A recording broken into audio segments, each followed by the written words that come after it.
glad you're joining us again for Carla Collins Rocks the Elmo. Dr. Zira is with me as always, my little intuitive chihuahua, and I gotta tell you, she's a bit fidgety. My chihuahua's fidgety, which sounds like I'm saying my vagina's fidgety. It's not a euphemism, it's an actual dog. Get set, get a drink, do what you have to do, stretch, maybe do some stretching. I do a lot of yoga myself to be as flexible as my morals. I'm so thrilled that you're with me because we're in shutdowns, on and off all over the place. And, the first one I think people saw as an adventure and were like, hey, I'm able to get to know me and I don't have to wear makeup. And now this one I'm like, okay, I've just breastfed my houseplants. Is that weird? So we're kind of getting to that, it's extreme. And I think we could all use some zany and zen and chuckle and chill. So I've brought on a buddy of mine whom I haven't seen for years, and I did some comedy with him. His name is Dan Guiry, hilarious, very funny, and very graphic and filthy at times comedian. He's also a musician, and he is a singer. His band is called Max Phoenix.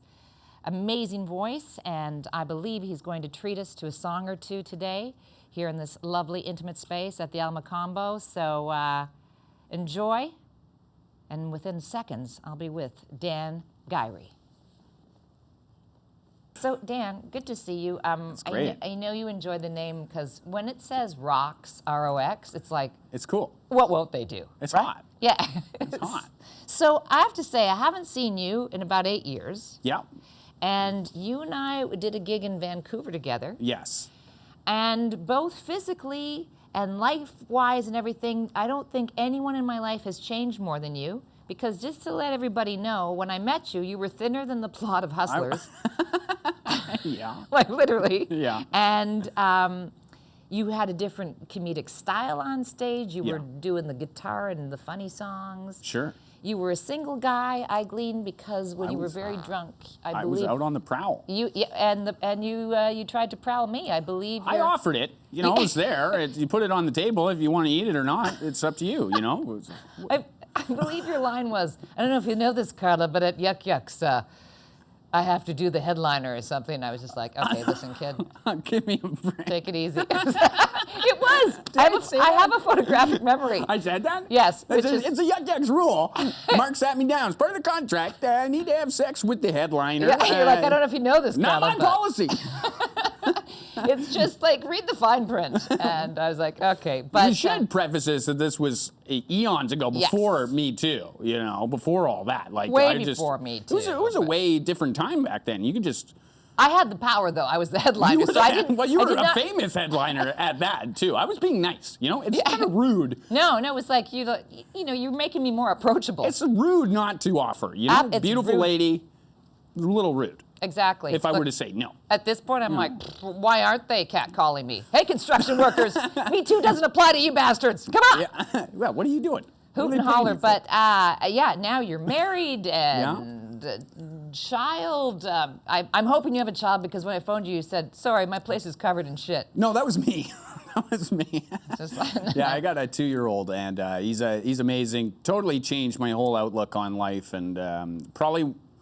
It's weird because everybody says it's so you shouldn't do it or something. There's like a culture of you shouldn't have kids, and it's ridiculous. It's the most beautiful thing I've ever done.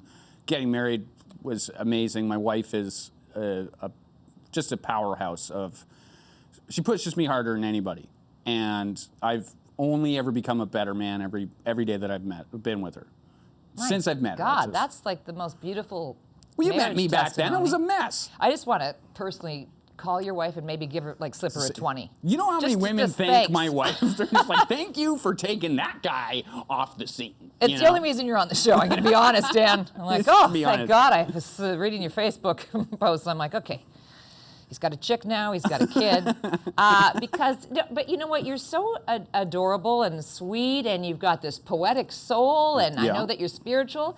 And then I'm watching your comedy special that I want to get into, which was filmed during the pandemic. Well, we're still in it, so. And I was like, wow, you're even more filthy than I remember. Well. You're just like, it's just a series of money shots. There's no fluffing. Why would I fluff? I never Who's understood got the the innuendo. I never understood the innuendo. I'd be sitting there watching, like, I don't know, like the Andy Griffith Show or something, and then my gram would be like, "Ooh, I can't believe they said that," and I'm like, "What are you just talking about? Putting the loaf in the toaster or some shit like that, you know?" And did you want Andy Griffith to just haul out and say, "Hey, take this"? If Andy Griffith bite your lip, I'm going in dry. I know Don well, that would have Knotts. been quite upsetting. I know Don Knotts would have been like, oh, "Hey, 100%. somebody want to suck on this cock?" You know. I never understood why they, had to beat around the bush. Like, that's not how you get a woman off. It was, no, not if you're just around it. It was not a solid Don Knotts impression, but I liked the content. So I'm going to let it go. Let it go. But I also noticed that because when you were doing comedy years ago with the guitar and the parody songs, then when I'm watching your more recent stuff, I feel like you've got a little Sam Kinison going on, a little Bobcat. There was a dark time, actually right around that time we went on tour was, my mom had gotten sick and, I wasn't doing so good. And comedy to me was always it was amazing when I first saw comedy because I didn't know it existed. I was like 17 and I got free tickets to amateur night. And I'd grown up in a very sort of like Catholic house of like, was only allowed to watch a half an hour of TV and it wasn't allowed to be The Simpsons, it was always Andy Griffith Show or Leave It to Beaver or something. And so I saw the amateur night and I remember I came home afterwards and I woke my dad up and I was like, "You gotta hear this joke." And because I just couldn't believe you were allowed to say this. I didn't realize there was a place where you could just say whatever you thought. And there was this guy, Steve DeTata, this hilarious comedian, and he said this joke, "I didn't always used to be this fat, but one time I ate out Rita McNeil." And I was like, "Oh." Like, and my family grew up on them, on Rita McNeil, all that. We'd sit around watching freaking Elvis Stoico or whatever, and then Rita would come on. Who's coming on the show? I love them, but I'm just saying, nothing ever spoke to me. Right, nothing resonated with you. And so I see this guy tell this insanely offensive joke, and I'm like, "You're allowed to do that, and you can make a living off of that?" And so that's just been it for me. Like, that's what I want to do. I wanted to just say everything that we're not allowed to say. And when I found the Corner Comedy Club and got to do my residency there for 4 years doing the Danger Room, and the amount of bad press we got, the amount of terrible reviews for that show, it just really, it helped me really discover who I was. Well, tell people, because, I'm hoping the listeners are worldwide, but what was the Danger Room? What did this residency entail? I got a show on Sundays at a very tiny comedy club called the Corner Comedy Club, right downtown Toronto, where the old Speaker's Corner used to be. Right. And basically, it was just anything goes, and we encouraged the audience to boo and heckle the comedians. Because I remember in my career... Is this because you're from Calgary that you allowed that? Mostly because when I would tour up to Grand Prairie, there would be these rig pigs who would just destroy you. And I was a young boy, 20, touring the world, and then you got this 50-year-old cokehead being like, "You little queer," and then he grabs you, and you're just like, "I don't know how to handle this." I'm on stage trying to do my little joke about static cling. It really sounded a bit like my show here at the Elmo not too long ago. And so I'm like, how do I prepare younger comedians for that? How do I get them a space where they can, it's a safe space for dangerous ideas is what we build it at. And we eviscerated. There was so many comedians who would just cry after and be like, I can't believe they said that to me or destroyed my set like that. And these are like some really good comedians too. It sounds like the Army. It was terrible. It was boot camp. It was boot and camp. I did that for 4 years, and I really just started letting go of giving a rip. Like, I remember 12 years of showcasing for Just for Laughs and trying to dance through the hula hoops, and I would never get chosen. And I tried so hard to like follow these rules. You don't say this, don't be blue. Right. And at a certain point, I'm like banging a square cube into a round hole, and it's not working. And why? Why am I trying to be somebody that I'm not? Because you're not being your authentic self, exactly. to borrow a wellness phrase, but it's true, right? I mean, and the only time I ever heard my mom swear, well, not the only time, that's a complete lie. The first time I heard my mom swear, she swore a lot. I remember her saying, Carla, if you're not yourself, you're fucked. And it absolutely tattooed me because that was the first F-bomb that my mom, I was a kid, right? And I was totally French Canadian. So there's a million things I want to ask, and I get too excited. So I do want to go back to, I'm very sorry you lost your mother this year. Yeah, it was hard. Yeah. But she's in a better place. Because she had been suffering, right? You knew this was coming? Yeah. I wouldn't wish that on anybody, to watch somebody you love so much. And yeah, it's just, you got to look on the bright side. And she's not going anywhere. She's always in my heart. She comes, visits. And when my son, it was funny, she had passed away about a week before we got pregnant with my son. Really? And she came to me in a dream with a little boy, and we, yeah, she's there, man. And then when we had the baby shower, she, oh gosh, well, she had made this quilt for the child that, because she knew I like to come in the pussy, right? So she made this quilt for the upcoming because I'm tearing shower. up, but that sort of stopped that. I'm not going to cry here, okay? So she had made us a quilt, and we hang the quilt over my son's bed, and he looks up to it, and he interacts with it like it's a person. Wow. And so that's a quilt infused with spirit.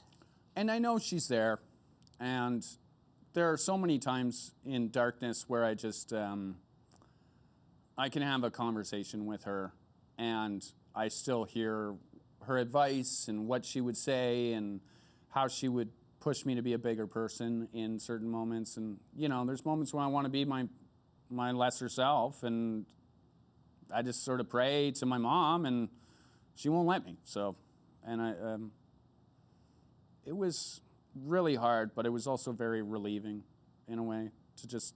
That she wasn't suffering anymore. Well, I know she wouldn't be in pain anymore, and right. I know she's in a better place. And what are those science guys? You hear about these science guys? They science say guys? Is a physicist.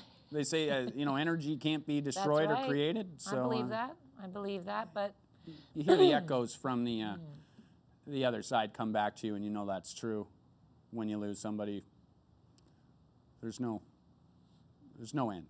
No, it's like the Mobius strip, right? It's an infinity.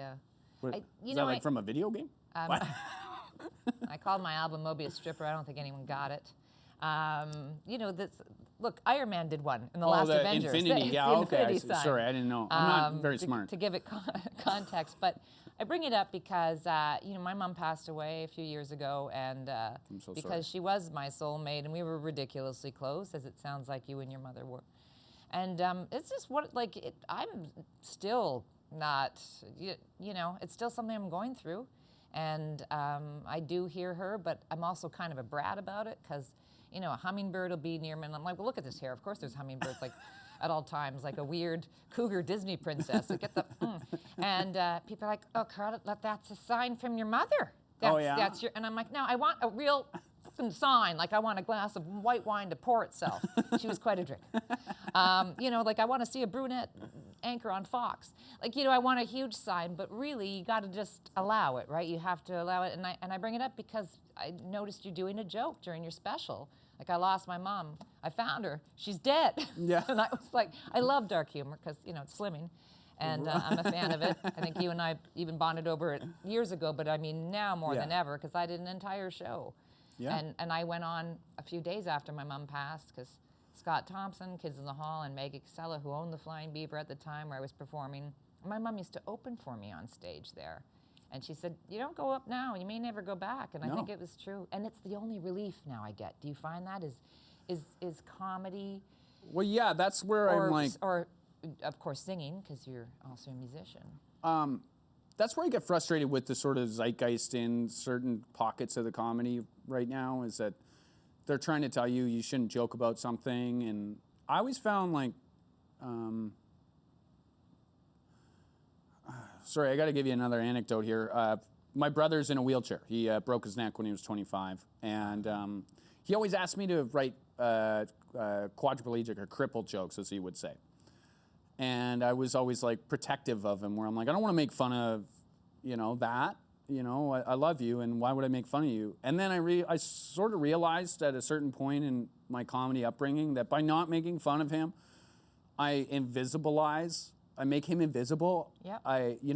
And so he'll be in the audience, and I'm making fun of the chicks, I'm making fun of the fats, I'm making fun of the, whatever, but I'm not making fun of the cripples. And so it's now they don't exist. I wash them under the rug. And there's this whole sort of culture in our society now where it's like, you can't make fun of the gays, you can't make fun of the other races, you can't make fun of anything. So what, are we just gonna sweep them under the rug? We're not gonna talk? It's my job, I'm an artist, I'm supposed to be talking about it. And I don't come at dark topics with hate. I'm not like that joke about. Well, I mean, if anyone's listening to you right now, I think they can tell that. Well, that joke about my mother is it took her dying for me to find her. In that. Wow.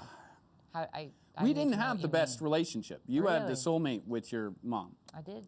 But it took my mom getting sick for me to rekindle and forgive her and myself for our issues as humans.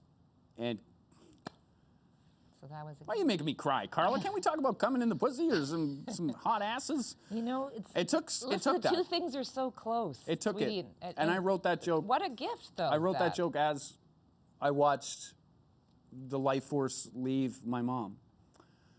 And who's to say I'm a bad person for that? You're going to say I'm evil for joking about that?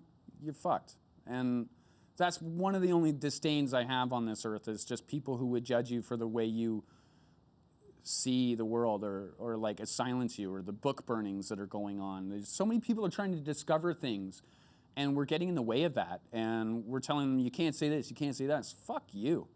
Fuck you. Who are you to tell me what I can or can't do on this? I only have so much time. Yep, it's pretty short. So that's... to me, I think it's the great equalizer. But I also grew up in a family that I'm constantly being made fun of. Yeah, even just before the show, you're like... Because I look like a cartoon character with beautiful. boobs. You're beautiful. But in our family, it was love. And that it's like the guy in grade 6, when somebody... Any guy who's asked me out, the first thing they've done is made fun of me first. There's that teasing. They're scared of you. And I'm terrifying, obviously. You're intimidating. My sexual power it's like an aura. It reaches out to throughout the entire greater Toronto area. We weren't actually going to do social distancing, but I'm married, and the sexual power coming off this lady is palatable, okay, people? Well, it's a curse, of course. Yeah. Look, my chihuahua's fast asleep.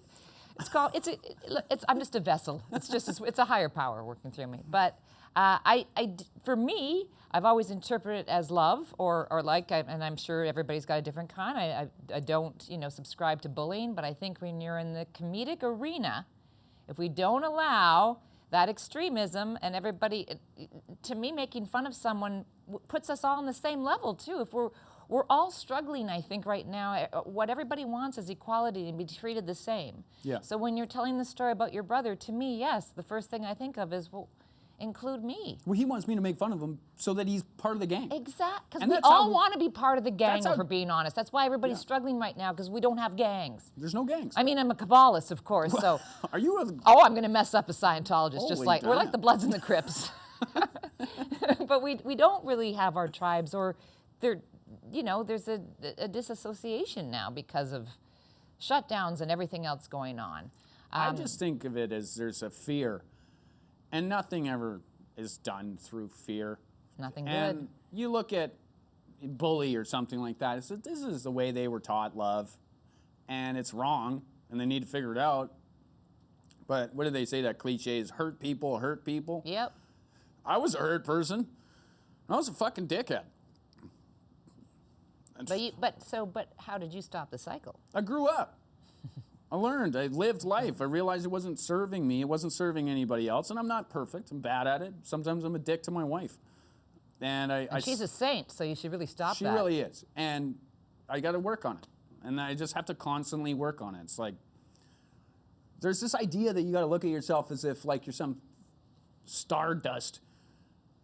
Fuck you. I never heard of fucking stardust taking a shit, you know? And then there's this idea that you don't want to look at the grime. You don't want this. It's that innuendo that I find so weird.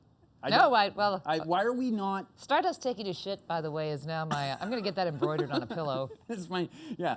Because that's beautiful, my friend. That's if anybody could get comedy and spirituality I'm together. profound. I'm a profound man. I don't know if you knew that. You are. There are a lot of layers. You're close to being the most interesting man, if not in the world, but in Toronto right now. I'm going to tell you. I'm going to give you that. Let's calm her down there, Carla. I do want to say, because I think also, you know, when you mentioned Calgary, just having played there recently, or, you know, well, I guess now over a year ago. It's the best. But I forget, because in LA we're very pampered. And in Toronto, like a heckler typically is kicked out. And I got to Calgary, and first of all, there's a woman on stage. And I was the headliner. They were very confused by that. Carla, I thought that was Carl. I know. I thought it was French Carl. I want my money back. And I was going to them with hockey references, and I've got a lot of yang. I have an enormous dick, let's be honest. Okay. And it's well manicured. All right. So, and I forgot it was the Wild West. And so on night 2, I'm like, I get it. Calgary, where every day is like steak and blowjob day. I get it, guys. Here we go. I miss it. There's just so honest out there. There's a piece of the and racist, but there is a little Wild Westy, you know, ness to it. I'm gonna be honest, man. I miss the racism. Oh my God. I miss it. You know, because I'm part Native, and I noticed as I toured across Canada, the further east you go, the more PC they are, and yet they have way less Natives. And then I got to the actual East Coast, and I was hitchhiking over to Newfoundland, and this guy on the ferries. That seems impossible. Well, I had to pay for the ferry, but other than that, I was looking for rides. And this guy, just like point blank, told me about, oh my God, this is so dark. Point blank told me about this time when he was a boy. He watched this lady and her son starve to death in a wooden cage, and he was laughing about it. And it was like one of the last, it was like 1960. And I was just discovering about the residential schools at the time. And again, this is where I have this disdain of like PC culture of not talking about it. It's like, okay, so they're all racist out west. Sure. But they've got reserves. I've met a lot of Native people out there. I've actually hung out with a bunch, had dinner with them. Doesn't exist out here. Very true. Well, you go out to Algonquin Park, there's a plastic totem pole. And that's what my second song was, Bad People. Bad people want to keep the devil down. They really build him up. Good people want to drink from silver, you know? And it's just like... Well, it's Puritan porn, right? Where, you know, everybody's on the surface, it all looks very proper. And then the down low. I'd rather people be upfront with me. Like, I almost enjoyed what's going on, really, in the United States, because I think all the zits need to come to a head. Yeah, we're popping the zits. That gives you a place to heal, but... You can't start it before that, so I agree. It always disgusted me. I went up to Algonquin, saw a plastic totem pole, and I'm like, I don't even know my culture because I'm adopted, but I know that's not right. Like, how do you have a plastic totem pole? What the you know? And so it's like this idea that we're going to do the good thing and be completely ignorant about it. Yeah, well, that's just it. It's an idea. There's no practicum. No. I'm going to jump off of this because, obviously, I could talk to you like this would be tantric. Let's fun. Cut you like this is like it's Sunday and we're still speaking.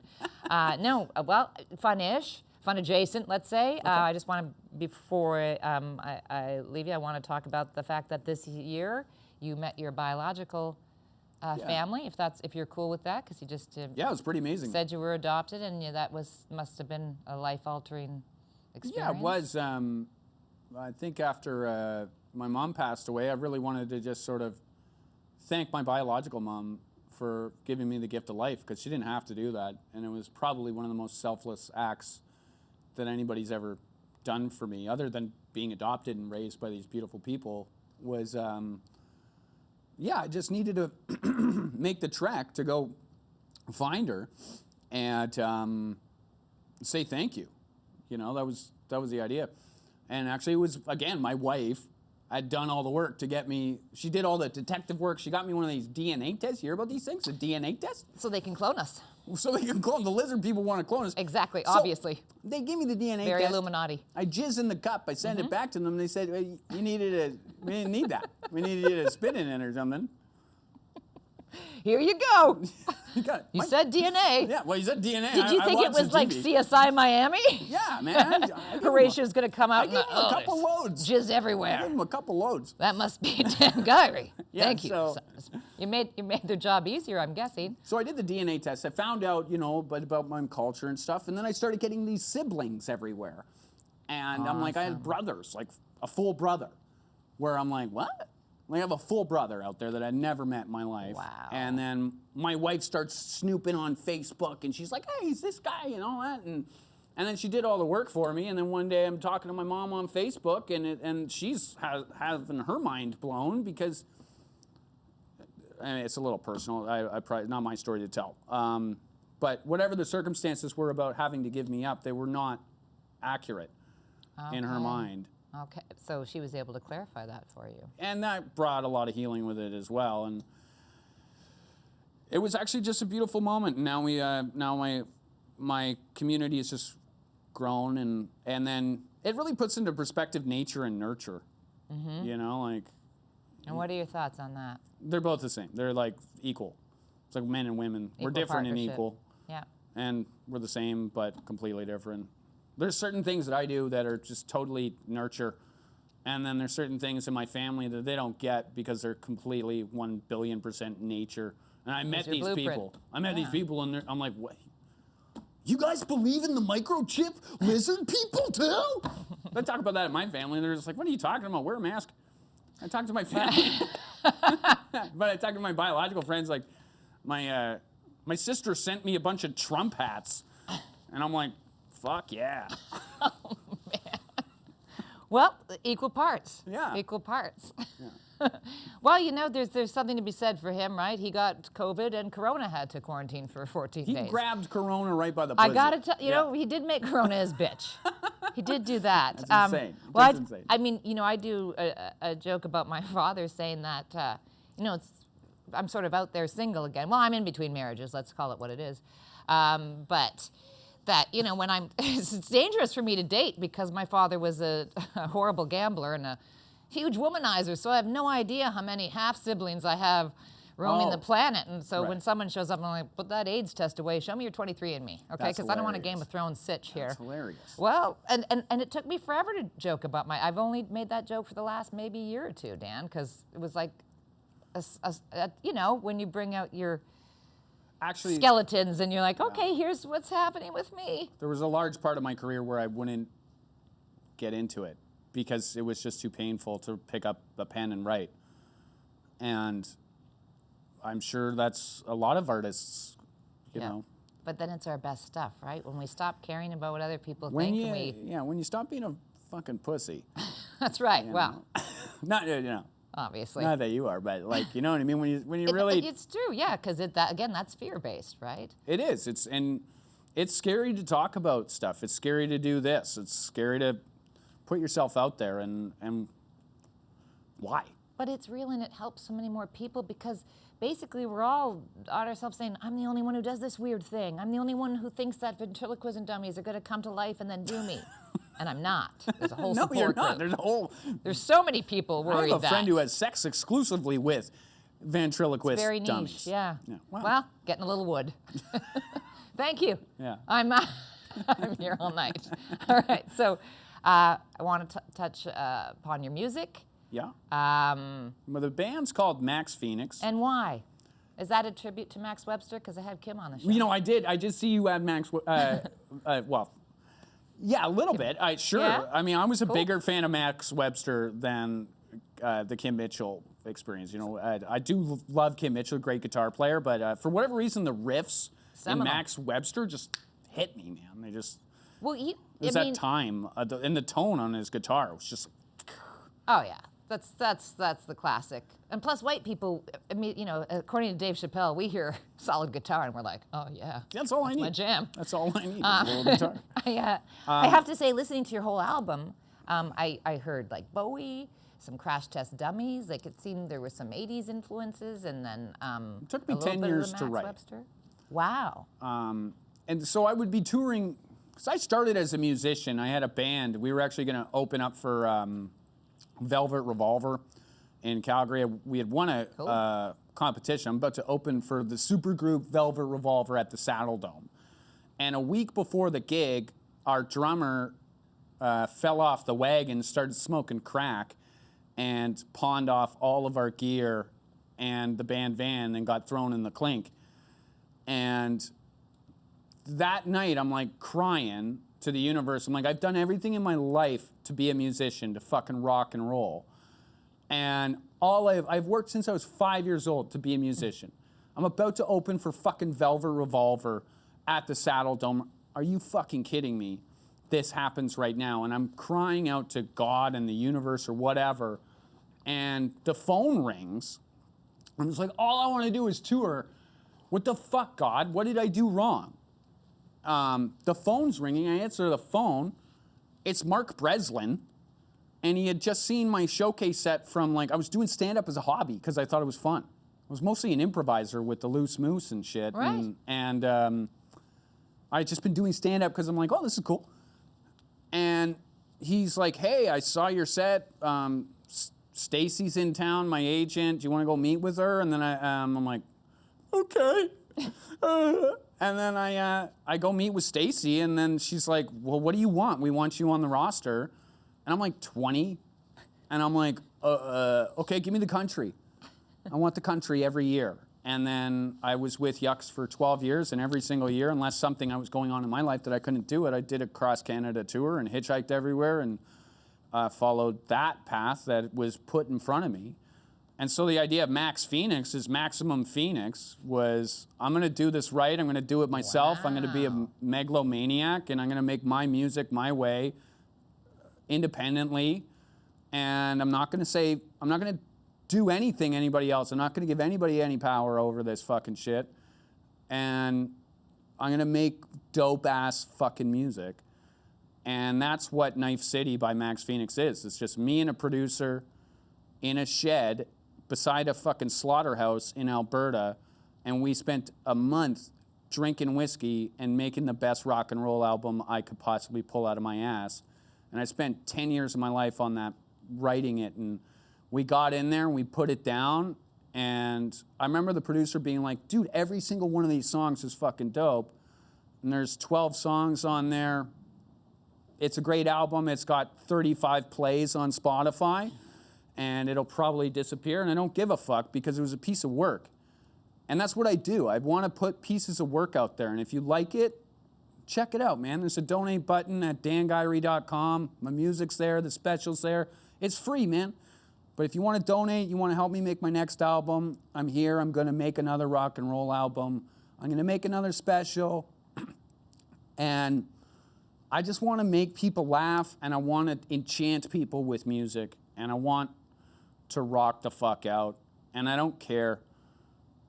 I don't care if I'm going to be famous. I tried that. I don't care. I want to make people, I want to move you. I want you to come in the pussy. You know? Stop pulling out. Well, Maximum Phoenix. Maximum You rose Phoenix. from the ashes, went right up into the pussy. Yeah. If I could put together. Well, you've moved me. Well, thank you so much for reaching out. It was a shock. Good. I mean, why was it a shock? I was shocked to open for you. When Yucks called me and they're like, oh, this is 8 years ago, hey, we're going to have you open for Carla Collins. I'm like, the famous movie star chick? What are you talking about? I'm going to have sex with her. I'm going to try and have sex with her. And then I go do the show. I bomb the whole weekend because Vancouver's my kryptonite. Vancouver, fuck Vancouver, by the way. If you're from Vancouver, don't follow me. Don't look at my shit. Fuck you. I fucking hate Vancouver. You did not invent the mountains. You're losers that didn't make it and you moved out. Fuck Vancouver. Every time I tour there, I bomb a horrible death, and that's the only reason why I didn't get a bang Carla Collins. And we've also just lost our Vancouver tourism sponsor. No. That's okay. I'm sure we'll get others. No, but I'm just joking, obviously. I love Vancouver. Beautiful, beautiful people. But we went there. I bombed horribly all weekend. And then you messaged me, and you're like, hey, you want to chat? And I'm like, what did I do? So I just it's awesome that for you having me on the show, and thank you so much. And I'm stoked to be at the Mocambo. This is like a legend. You know, the fucking Stones played right there. Yep. The Stones. Yeah. The Rolling Stones. The ghost of Keith Richards is still, well, he's still alive. The music is still reverberating through here. And then they redo everything, and a pandemic.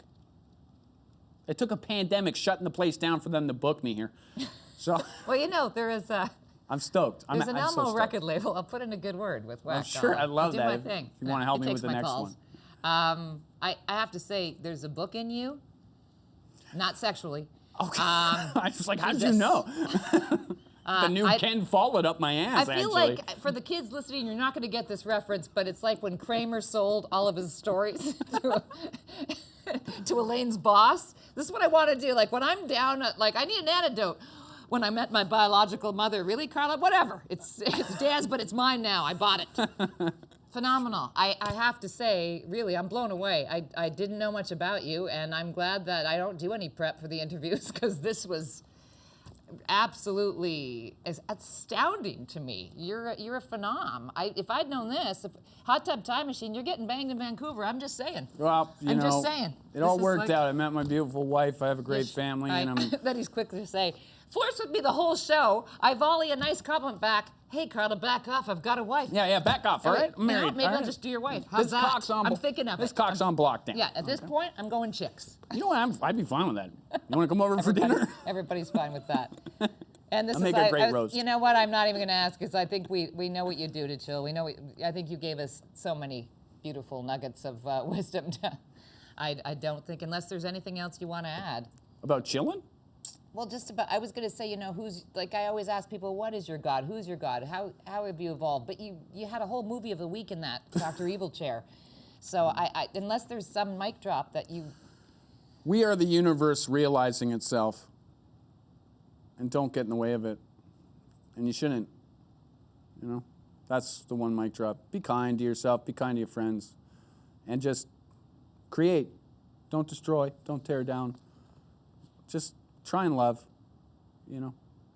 Because for every person who's out there loving, there's going to be somebody out there hurting. So just have some space and patience and just enjoy the ride. I know it's a tough time right now, and you matter. Whoever you are, you matter. Even if you're from Vancouver.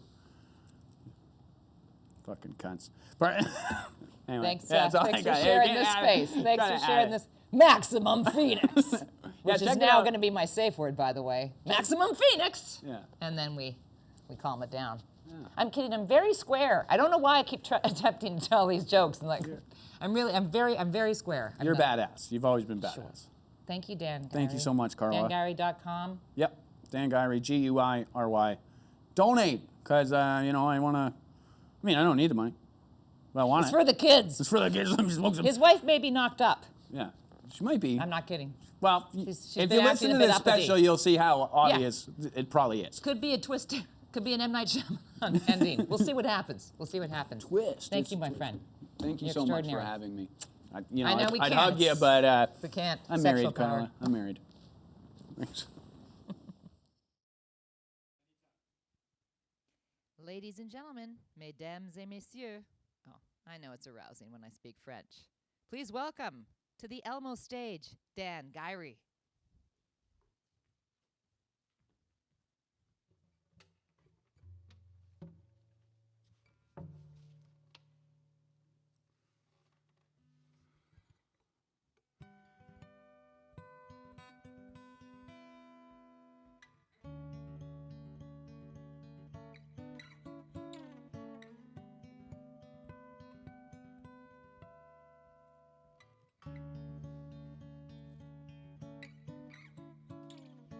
Whispers run through the hallway. Paul says you're gonna go, and it hurts my heart just to know I ain't gonna see you again. Sure, we may run into one another at the park, but you probably have a lot in a meeting in the bed. Yeah, we got Facebook and I will wish you an HPD, but I'll miss you in the morning with your biscuits and your tea. 'Cause Everybody's talking about your weekend news. I don't wanna hear it, girl. Don't say it's true. And everybody's talking about your big break. I don't wanna hear it, girl. Go away. And I bet you think I'm getting caught up in this moment, and I'm acting I swept away, but this is how I feel. Yes, I truly wish we made things real. And I bet you think I'm getting caught up in this moment, and I'm acting I swept away, but this is how I feel. Yes, I truly wish we made things real. And everybody's talking about your goddamn big break. Oh, just go away. And everybody's talking about your goddamn weekend news. Please don't say it's true.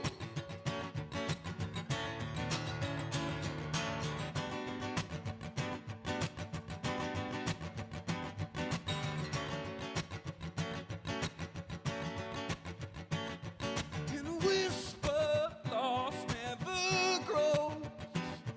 Yeah, your touch rocks down to my toes. Whispers lost never grow. Yeah, your touch rocks down to my toes. Whispers never grow. Whispers never grow.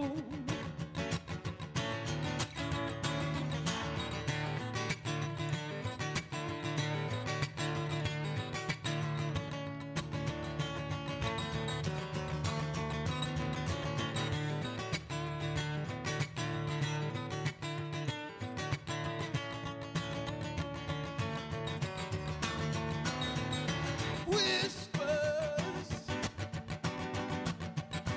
never go. Whispers doesn't grow.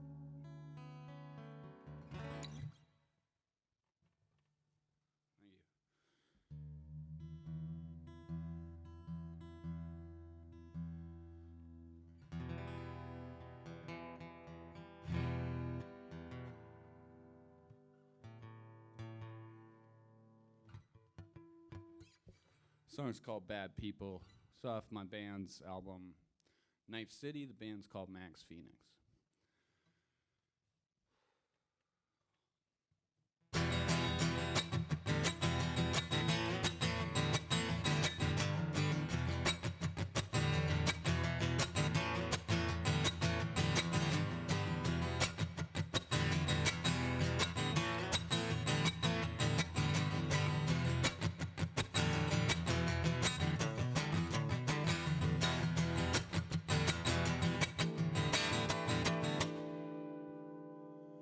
Bad people wanna keep the devil down.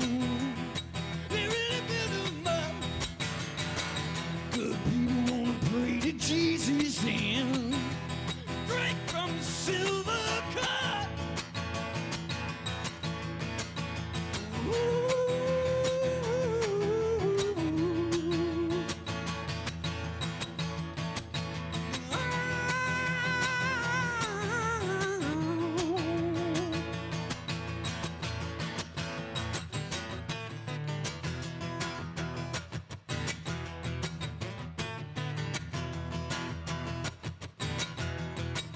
Bad people wanna keep the devil down. They really build him up. Good people wanna pray to Jesus and drink from silver.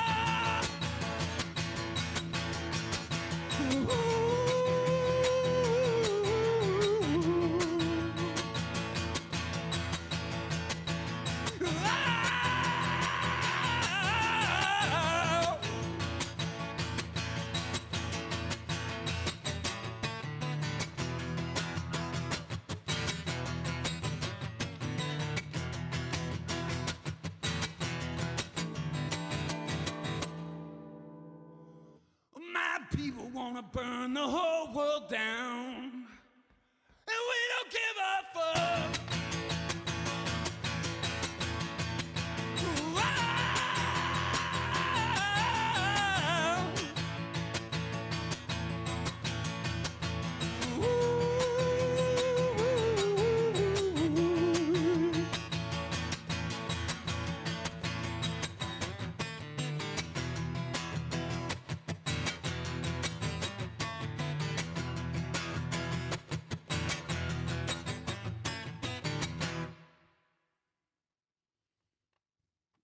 Thank you.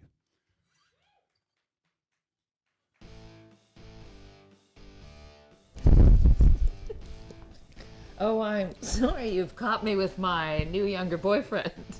Look who wanted to make his Carla Collins Rocks the Elmo debut. It's new Duke. It's Duke 2.0.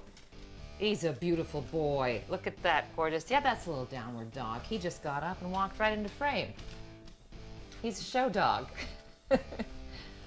Okay, thank you so much for watching. Obviously, during that interview, I feel like I was Oprah a few times, just talking to the royals. Wow. What? No. Hold up.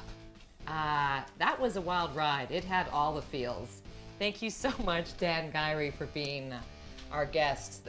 Honestly, that's like movie of the week and an M. Night Shyamalan movie and David Lynch or, you know, a date with me.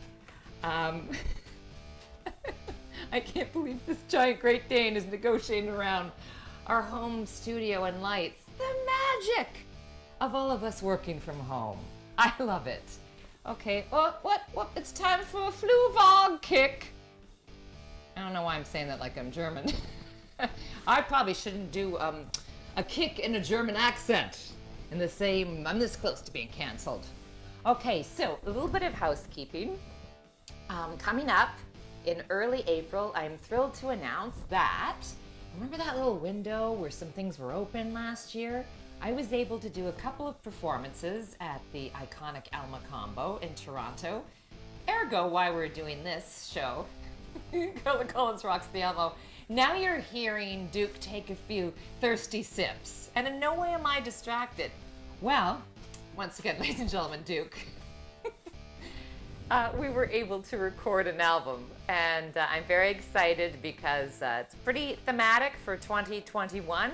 It's called Pand Epic, and it will be available for you in early April. So more details to follow. Fluvog every time I cross my legs.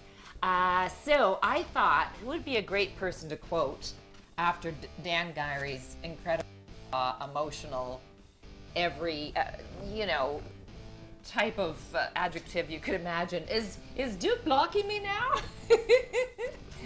See, now the Chihuahua's up. It's insane at the Funny Farm.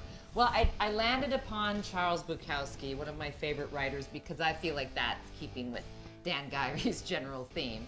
So a few quotes there. I mean, I could fill an entire episode with all of Charles Bukowski's quotes, but a few that I really like are, what matters most is how well you walk through the fire. You know, like right now. Bitch, you're licking off my makeup. Another one is you have to die a few times to really live.